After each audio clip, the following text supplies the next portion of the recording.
Bonjour, bonsoir, chères toutes, chers tous. C'est un plaisir de vous retrouver dans cette nouvelle édition de notre émission sur la chaîne que vous adorez si bien, votre chaîne, notre chaîne El Mancio.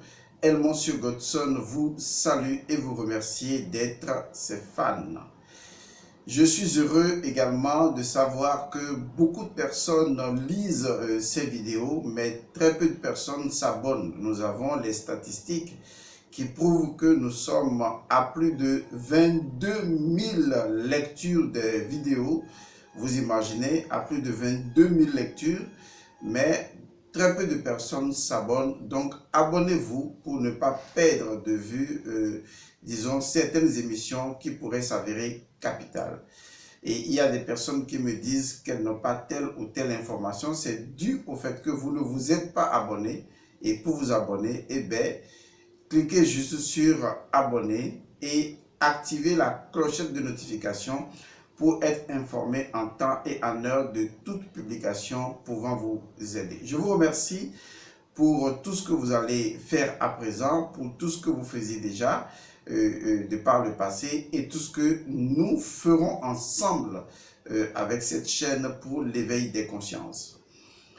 Aujourd'hui, nous allons aborder une thématique pas si nouvelle que ça, mais qui quelque part va aborder un autre aspect du sujet. Avez-vous jamais entendu parler dans le domaine clinique de la paralysie du sommeil? Oui, c'est un thème consacré cliniquement qui désigne ce qu'on appelle tout simplement des troubles de sommeil. Et un aspect particulier du trouble de sommeil ou de la paralysie du sommeil, généralement, est associé à ce qu'on appelle les phénomènes d'étouffement et d'étranglement.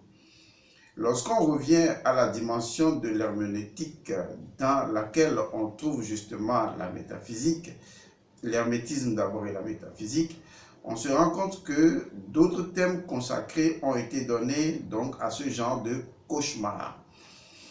Généralement, les peuples, dans toutes les traditions, ont connu ce type de cauchemar et ont donné des noms différents à ces cauchemars. Certaines personnes les appellent les enfants de Lilith, la seconde femme de Adam, ou la première femme de Adam, qui, étant l'égale d'Adam, n'a pas pu rester avec Adam. La mythologie ou la légende est là. Toujours est-il que ce que nous en savons, ou ce que les gens en disent, on va le dire comme ça, c'est qu'il s'agit généralement des phénomènes, des entités de nuit, ou des entités sexuelles nocturnes, que généralement on appelle des incubes et des succubes. Pour beaucoup de personnes, les incubes étant donc des entités mâles qui viennent se coucher sur pour engrossir ou prendre plaisir dans l'intimité d'une femme, les succubes étant les entités féminines, mais pour d'autres personnes, il s'agit d'une seule et même entité et que cette entité-là étant androgyne peut, selon le cas, selon l'autre rencontré, eh bien, peut prendre l'aspect masculin ou féminin et donc prendre un certain nombre de plaisirs. Généralement, même on remarque que des personnes peuvent tomber enceintes directement par la relation avec une entité. On n'a pas encore, a priori pour beaucoup de personnes, on n'aurait pas encore des preuves scientifiques de la chose, mais je vous assure, ce sont des réalités parfaitement possibles. Dans d'autres aspects de la chose également, on se rend compte que ce sont des phénomènes sorciers, de sorcellerie, de jet de sorts d'envoûtement. Parce que justement, certains sorciers maîtrisent ces entités, parce que qui dit sorcier dit justement des esprits domestiques ou des esprits dominés par les sorciers. Et bien ces esprits-là peuvent être utilisés pour jouer le même rôle, ou des fois le sorcier lui-même va jouer le même rôle en prenant l'aspect d'une personne que vous aimez ou que vous connaissez et avoir des relations sexuelles avec vous à l'état de sommeil. Mais ce n'est pas l'aspect de la relation sexuelle à l'état de sommeil qui nous intéresse vraiment, mais ce qui nous intéresse, c'est le côté étouffement. C'est-à-dire que l'individu, il dort la nuit, il est en plein sommeil et il a comme l'impression et pourtant c'est vrai, il a comme l'impression que quelqu'un est venu s'asseoir sur lui et l'étouffe. Et dans son sommeil, il fait tous les efforts, il se débat, il lutte énormément, mais il n'arrive vraiment pas à se débarrasser donc de cette pression, surtout thoracique, il faut le préciser, parce que ça a l'exercice sur le thorax. Cette précision permet d'identifier la nature de l'entité, parce qu'une entité n'agit jamais, une entité démoniaque n'agit jamais, disons, contrairement à sa nature. Si l'entité devient démoniaque, c'est qu'elle a quitté sa nature démon. Parce que toute entité souterraine est d'abord et fondamentalement une entité démon. Mais elle deviendra démoniaque. La différence entre une entité démon et une entité démoniaque, c'est que l'entité démon possède ce qu'on appelle le caractère versatile. La capacité de pouvoir être dans une forme d'instabilité, disons, consécutive. Cette instabilité-là fait qu'on ne peut pas faire confiance à une entité démon parce qu'elle peut à tout moment changer de couleur, changer de peau ou changer disons, de position, changer de côté, d'une certaine manière. Donc, ce sont des entités d'une instabilité notoire. Et donc, on les appelle tout simplement des entités démons. Mais une entité va devenir démoniaque, c'est-à-dire va atteindre le seuil, excusez le terme que je vais utiliser, de sa mauvaiseté, eh bien, on dira que cette entité-là a justement subi une forme d'aliénation démon qui va conduire cette entité à devenir démoniaque. Et donc, on y retrouvera la perversité, on y retrouvera la méchanceté, la destruction. On dira en ce moment-là que ces entités sont devenues démoniaques. Mais les entités démons sont tout à fait normales, puisqu'elles sont l'alter ego ou l'opposé, si vous voulez, des entités angéliques. D'accord? On ne peut pas avoir des entités angéliques et sans avoir des entités démons. C'est l'équilibre universel. Alors, ce qui nous intéresse aujourd'hui, c'est que quand ces entités démons-là, surtout sexuelles, deviennent malfaisantes et créent, n'est-ce pas, ce qu'on appelle le cauchemar, ou deviennent des entités qui étouffent, qui étranglent, qu'on appelle généralement l'étrangleur de la nuit. C'est des entités qui viennent s'appuyer sur vous, qui viennent s'asseoir sur vous. Il faut donc bien préciser cela. Ces entités viennent s'asseoir sur vous et peser, je dis bien peser de tout leur poids. Donc jouer de cette gravité-là, peser de tout leur poids sur votre poitrine. C'est ce qui fait que beaucoup de personnes, beaucoup de métaphysiciens considèrent d'abord que ces entités-là sont des entités souterraines, donc appartenant à la dimension du dieu Geb, d'accord? Et que quelque part, elles ont encore également une autre dimension, c'est que ce sont des entités aériennes, dans la mesure où elles viennent s'appesantir sur le côté thoracique, c'est-à-dire la gestion du souffle, puisque l'individu est essoufflé, il est étranglé. Mais l'aspect étranglement est beaucoup plus en relation, certes avec le thoracique, mais énormément avec le cou. Parce que le cou, qui est le symbole même de la royauté et de la nuit, de la liaison ou de la réunification, eh bien, ce cou-là qui se traduit par une forme de trachée qui rejoint le thoracique, eh bien, c'est étouffé.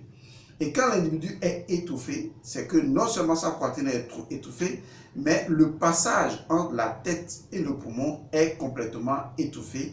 L'individu va se retrouver complètement asphyxié, il perd. C'est ce qu'on appelle, disons, la paralysie de sommeil. Beaucoup de personnes subissent ça. Hein. Des fois, c'est dans la nuit, d'autres fois, c'est à midi. Vous voyez, des gens les appellent également les démons de midi. C'est-à-dire que, et même dans la tradition musulmane, des fois, il est interdit de sommeiller à midi. Et donc, si vous sommeillez, vous serez visité par le démon de midi. Et quand ce démon-là va venir, va s'appesantir sur vous, vous aurez du mal à vous réveiller parce que vous ressentez une forme de pression sur votre thoracique qui vous empêche de vous lever. Vous allez vous débattre, mais plus vous vous débattez, eh bien, plus vous vous enfoncez. Et à un moment donné, le phénomène s'estompe tout seul. Et beaucoup de personnes ont peur de cette paralysie de sommeil qui en fait serait l'œuvre des entités succubes et incubes une classe d'entités succubes et incubes qui viennent s'appuyer sur l'individu, homme comme femme. Et donc ce phénomène-là est reconnu dans la métaphysique comme étant un phénomène cauchemardesque, un phénomène démoniaque, un phénomène extrêmement dangereux. Seulement que très peu de personnes comprennent réellement d'où est-ce que ces phénomènes-là proviennent. Je pense, si ma mémoire est bonne, que dans la tradition fond, certaines personnes appellent ce phénomène ou cette paralysie du sommeil-là mési-mési. C'est comme si on vous étouffait, voilà, on va le dire comme ça, on vous s'appuyait sur vous et on met sur vous une forme de gravité, une forme de pression, plus que votre poids ne peut supporter. Et c'est si étouffant, tel que les gens les expriment, c'est si étouffant qu'il y a des personnes qui sont au bord de la mort. Il y en a des cas extrêmement rares où des personnes peuvent justement mourir.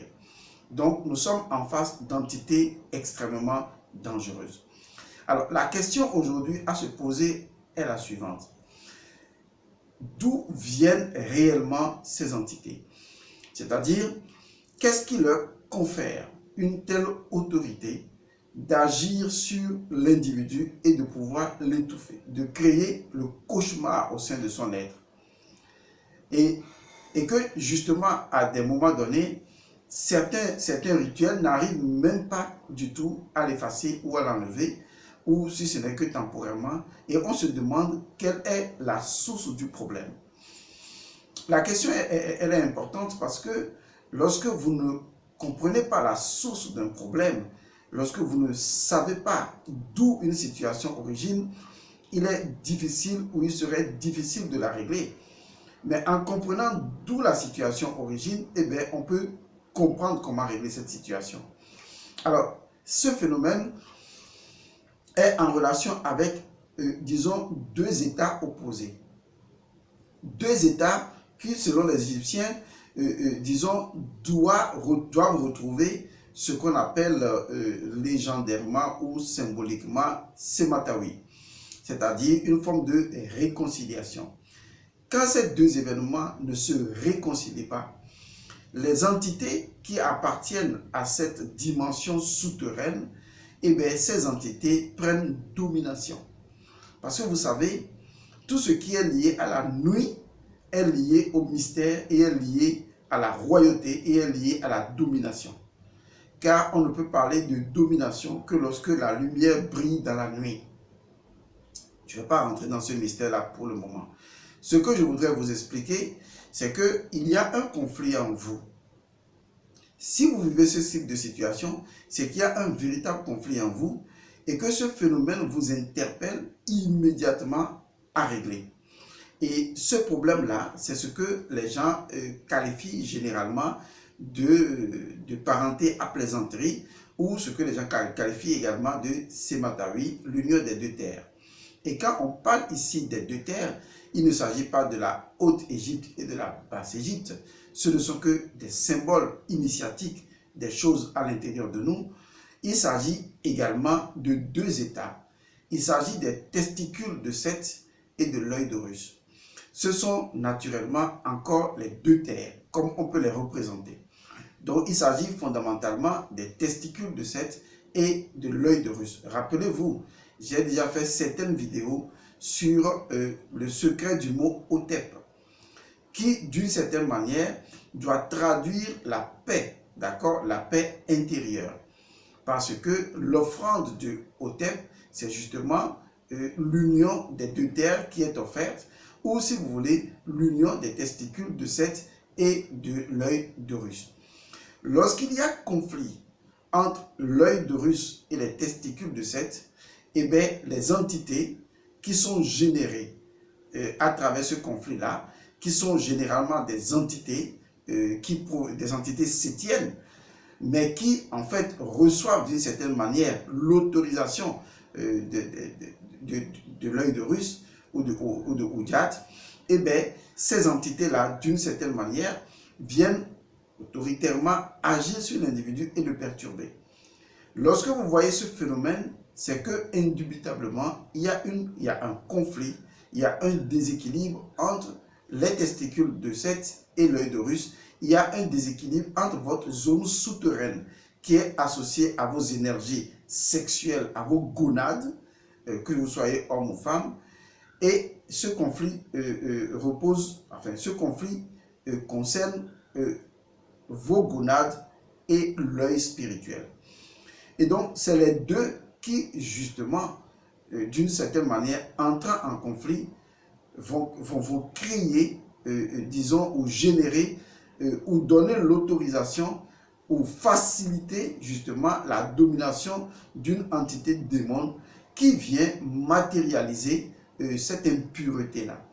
C'est la raison pour laquelle non seulement l'individu doit retrouver l'union de ces deux terres intérieures, c'est-à-dire la terre souterraine liée à Seth et la terre d'Horus liée donc au règne de la lumière, à partir du moment où ces deux forces, ces deux terres sont unies à l'intérieur de l'individu, où il réalise justement au niveau de ses poumons et au niveau du cou le symbolisme ou la symbolique de ces matawi, eh bien l'individu peut facilement se débarrasser de ces entités que nous appelons les incubes et les succubes, mais dans leur fonction d'étrangleuse ou dans leur fonction d'étouffeuse en quelque sorte. Et donc ces entités-là ont reçu un peu comme l'autorité, vous voyez, de démontrer que nous sommes en véritable conflit avec nous-mêmes. Mais au même moment, il y a la révélation du fait que nous devons pouvoir faire un travail d'unification, en commençant bien sûr par la purification. Rappelez-vous de la purification, j'ai fait une vidéo récemment sur la purification. Entre parenthèses, je voudrais dire par là que si vous vivez ce type de phénomène, la première chose que vous devez faire justement, c'est de vous purifier. Il n'y a rien à faire. La première étape, c'est la purification. Vous devez vous purifier parce que ce phénomène montre déjà un état d'impureté. Vous voyez, ça montre déjà un état d'impureté. Immédiatement, automatiquement, il n'y a aucune réflexion à faire là-dessus. Il s'agit de démontrer que vous êtes impur. Ou, je vais le dire de façon plus précise, votre âme est impure. Votre âme est devenue impure parce que votre âme est devenue le terrain de deux forces qui ne retrouvent pas une certaine harmonie. Les forces sexuelles, vous voyez, et les forces spirituelles. Et je vous l'ai souvent dit, l'une ne va pas sans l'autre, ce n'est pas possible. Les forces sexuelles sont indissociables des forces spirituelles. Ce n'est pas possible de les dissocier. Les dissocier va créer un déséquilibre. Lorsque l'individu ne maîtrise pas spirituellement sa sexualité, eh bien, il peut créer lui-même ces formes d'entité-là. Pour ne pas dire que ces formes d'entité-là deviennent effectivement les rois qui gouvernent son âme. Et il n'a pas autorité. Parce qu'il va se débattre, mais il ne pourra pas y arriver. Donc c'est un signal très fort qui interpelle l'individu et le conduit premièrement, la première étape, c'est de retrouver automatiquement un état de pureté. L'individu doit aller à la purification. S'il ne va pas à la purification, il ne peut pas s'en débarrasser. Deuxième étape, il doit veiller à unir, à unifier les testicules de Seth et l'œil d'Horus, à unifier les forces sexuelles et les forces spirituelles. Les deux sont indissociables. Or, cet état montre qu'il y a un conflit entre les deux. Vous voyez? Et le conflit vient justement du fait que la sexualité de l'individu n'a pas été spiritualisée. Et si sa sexualité n'a pas été spiritualisée, c'est-à-dire qu'il n'y a pas, disons, une forme d'insertion des énergies sexuelles dans la dimension spirituelle pour l'élévation de l'individu, eh bien, il est tout à fait normal que ce soit des entités démons qui deviennent démoniaques, qui conditionnent complètement sa vie.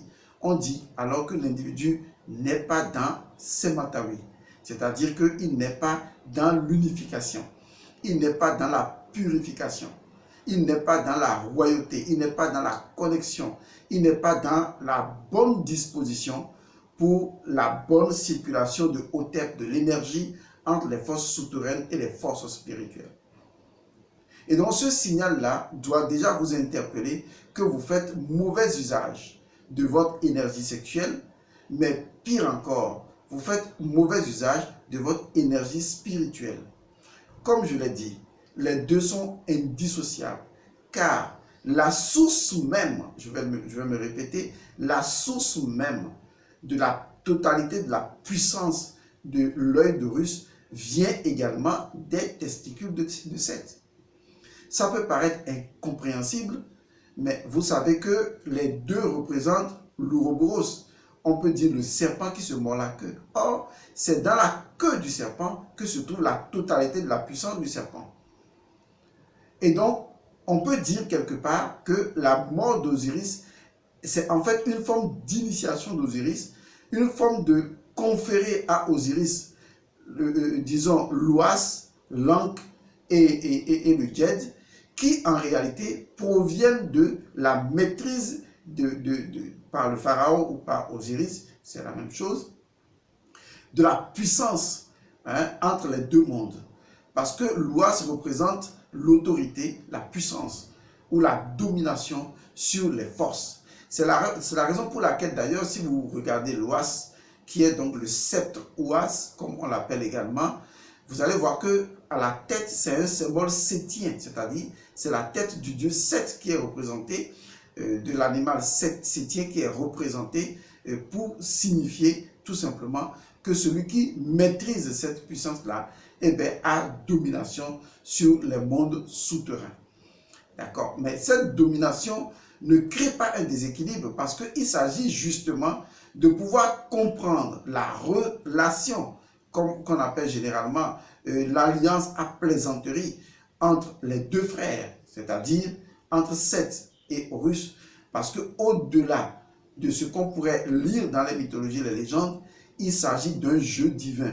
Il faut le comprendre comme ça.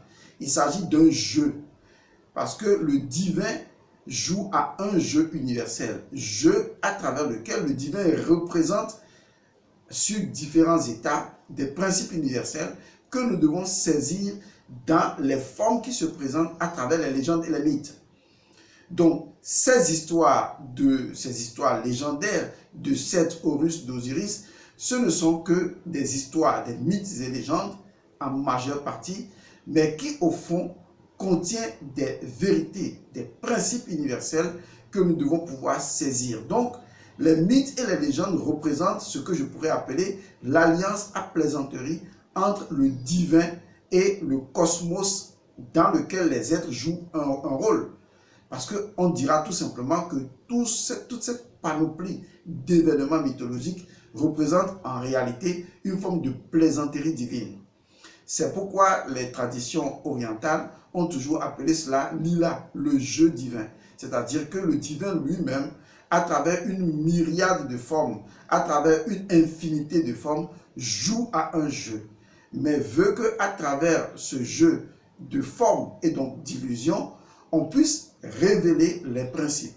Donc, cette alliance à plaisanterie peut être associée justement à une forme d'illusion, à une forme de jeu d'illusion, puisque au-delà, nous reconnaissons la vérité qui fait que nous sommes fondamentalement un.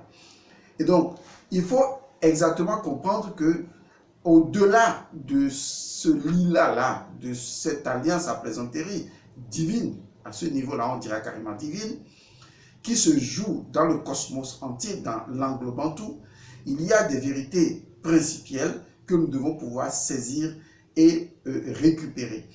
Et ces vérités-là traduisent justement la relation qui devait exister normalement entre nos gonades et notre œil spirituel. À partir du moment où cette relation est déséquilibrée, eh bien, le démon qui étouffe est obligé de venir. Le démon étouffeur est obligé de venir signaler que nous sommes en échec dans cette relation à tisser, vous voyez, ces mots-là reviendront, à tisser entre les gonades et l'œil d'Horus. Donc, ce phénomène de ce que je vais appeler cliniquement, disons la paralysie du sommeil, est fondamentalement lié au phénomène de déséquilibre entre les gonades qui représentent la dimension septième et l'œil d'Horus qui représente la dimension spirituelle, si vous voulez. Et cela interpelle premièrement la purification et ensuite le rééquilibrage des énergies entre les gonades et l'œil d'Horus, représentant l'élévation ou la transcendance. Et cela interpelle sur l'utilisation de notre énergie sexuelle qui doit être réorientée vers les dimensions purement spirituelles. Alors, la question que les gens pourraient se poser, c'est de savoir comment régler le problème lorsque on est assujetti, lorsqu'on est assiégé, lorsque quelqu'un, cette entité nous pèse dessus. Quelle est l'attitude à tenir? Alors, la mauvaise attitude serait donc de se débattre. Parce que le problème n'est pas dans le fait que vous allez vous débattre physiquement, puisque l'entité ne s'assoit pas ou ne s'assied pas sur votre corps physique, mais l'entité est assise sur votre âme. Vous voyez, sur votre âme, sur cette entité-là, qui en réalité devrait même permettre à votre corps de bouger. Et donc, comme l'âme, qui est le milieu médian, qui est la courroie de transmission entre le corps et l'esprit, à partir du moment où l'âme est prise en otage par cette entité qui siège sur elle, si vous vous débattez même dans le corps physique, ça ne marchera pas.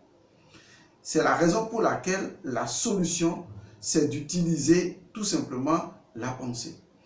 Vous devez utiliser votre pensée. Parce que vous allez réaliser que même quand vous êtes assujetti et que vous sentez le poids sur vous, eh bien, au niveau de la pensée, si vous ne vous affolez pas, vous pouvez encore intervenir. Or, cette pensée-là doit être orientée vers Horus, doit être orientée vers la lumière, doit être orientée vers les dimensions spirituelles. Donc, arrêtez de vous débattre parce qu'il est inutile de se débattre. Ce qu'il faut faire, c'est d'appeler les forces de la lumière à la rescousse. C'est d'appeler les forces d'Horus à la rescousse. C'est d'appeler la dimension osirienne à la rescousse. C'est d'appeler les forces de la lumière.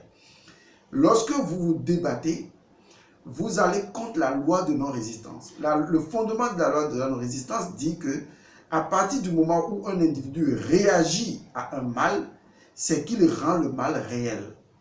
Vous voyez, quand vous réagissez, je dis bien réagir, c'est-à-dire que si émotionnellement, vous donnez une réponse à ce qui vous arrive, eh bien vous êtes piégé par le mal. Vous devez donc conserver une position neutre. Vous ne devez pas entrer dans un jugement émotionnel, ni dans une condamnation émotionnelle. Vous devez lâcher prise. Vous devez laisser couler. Vous devez laisser le mal passer à travers vous. Et si le mal ne trouve en vous aucun écho, eh bien, il ne s'attachera pas à vous. Donc, c'est ça la loi de la non-résistance, on en parlera. Donc, ne résistez pas au mal. Parce que toute résistance au mal ne fait que confirmer la force maléfique.